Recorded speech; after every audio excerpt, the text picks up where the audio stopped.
blonde. Ah oui, mais tous très chouettes. Ouais, merci, je suis sûr que vous habitez tous près d'ici. Et je vous suis reconnaissant d'avoir fait ce bout de chemin jusqu'à nous. C'est gentil. C'est gentil, c'est gentil, c'est gentil. Allez, assez plaisanté. J'ai amené ma grappe, mon groupe. Mon groupe avec moi. On va vous chanter maintenant. Et je vous signale que j'adore les tomates. On va vous chanter un tube sur un gars qui a pas de veine et qui s'appelle Roger Laguille. Allez-y, prêt? On dit que lorsqu'on brise un miroir en morceaux, on est voué au malheur pour 7 ans. Mais il en a déjà brisé plus de 1000 en morceaux. Un beau présent pour ses petits-enfants. On lui sert toujours sa soupe dans un panier sans fond.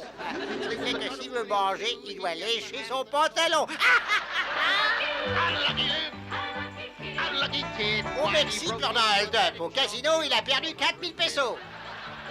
D'ailleurs, ses parents ne l'aimaient pas, sans doute parce qu'il était le cadet. Ils lui mettaient un poisson autour du cou pour que les chats s'amusent avec. Il pleura le jour où on le sauvera, parce qu'il savait que 20 ans après, il enchaînerait sur le service militaire.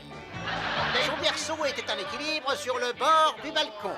Les voisins du dessous le voyaient passer quand il allait s'écraser sur le trottoir. Mais le jour de grande déveine de Roger fut le jour de son hospitalisation pour l'ablation d'un corps au pied. Le carabin, un débutant, lui enleva un pied du corps.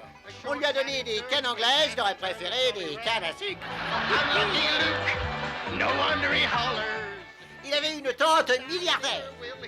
Elle lui légua ses dettes. Il est marié avec la veuve de Charlie, une femme sans allure, une taille d'hippopotame, une figure comme une citrouille. Elle l'avait bien averti qu'elle avait 4 gosses au cimetière près de la crique, mais sans préciser qu'ils y étaient allés pour jouer à cache-cache. À l'âge de 52 ans, il avait une femme, une petite amie et un percepteur. C'était lui qu'il aimait le mieux. Il était en train de se dire que quand la santé va, tout va, quand il trébucha sur un chat, se fractura les 2 bras. Heurta l'échelle d'un peintre et reçut le pot de peinture sur la tête. Le chat était noir, la peinture verte. C'était un vendredi 13. Le jour où il perdit son berger allemand. Il appela l'agence pour l'emploi, mais il n'y avait pas de chien au chômage.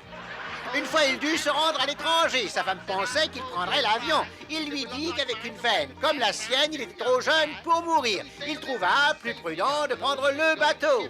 Mais il se noya quand le bateau fit naufrage, quand l'avion lui tomba dessus. Jusqu'au jour de sa mort, le sort s'acharna sur lui.